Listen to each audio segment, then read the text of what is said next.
Chaude-Fontaine, contre le gel, Jean Gallet a installé des ventilateurs dans ses vignes. Il y a 15 jours, 2 ventilateurs perchés à quelques 7 mètres du sol ont fait leur apparition dans les vignes de Jean Gallet à Vaux-sous-Chèvremont.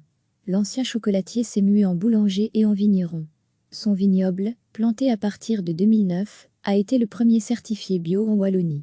S'il y teste aujourd'hui des ventilateurs, c'est pour contrer un danger qui menace chaque année les vignes de nos contrées, le gel. Jusqu'à présent, nous utilisions des bougies, ce qui n'est pas l'idéal, c'est assez polluant, ça coûte cher, et c'est contraignant.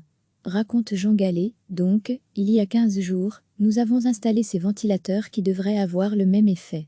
L'objectif c'est de ramener l'air chaud vers le bas, puisque plus on vient près du sol, plus l'air est froid. Un ventilateur suffit par hectare. Nous avons à peine un tiers d'hectare, mais nous avons 2 parcelles, ce qui nous a obligés à mettre 2 ventilateurs. L'efficacité de ce système de ventilateur n'a pas encore pu être éprouvée. Il a encore gelé fort la semaine dernière, mais les bourgeons n'étaient pas encore sortis.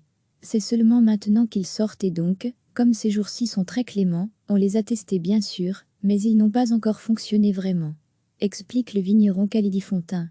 Il précise encore que cette technique est, par exemple, répandue dans les vignobles de la Loire, dans le Chablisien et la Champagne, ils utilisent plutôt l'aspersion d'eau, dans d'autres régions, comme la Suisse, ils utilisent plutôt les bougies, mais dans la Loire, il y a plusieurs vignerons qui ont investi dans des ventilateurs.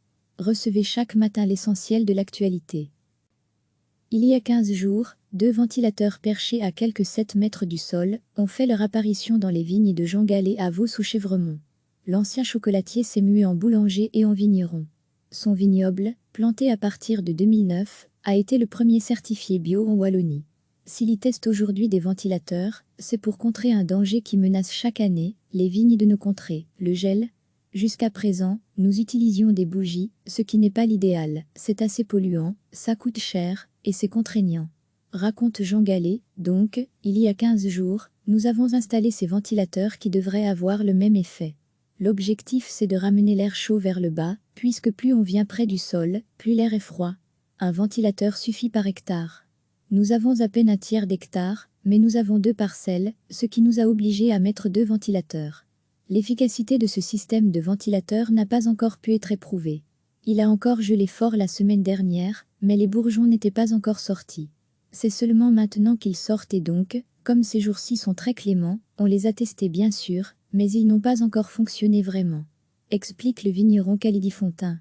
Il précise encore que cette technique est, par exemple, répandue dans les vignobles de la Loire, dans le Chablisien et la Champagne, ils utilisent plutôt l'aspersion d'eau, dans d'autres régions, comme la Suisse, ils utilisent plutôt les bougies, mais dans la Loire, il y a plusieurs vignerons qui ont investi dans des ventilateurs. Cliquez sur s'abonner pour recevoir les dernières nouvelles.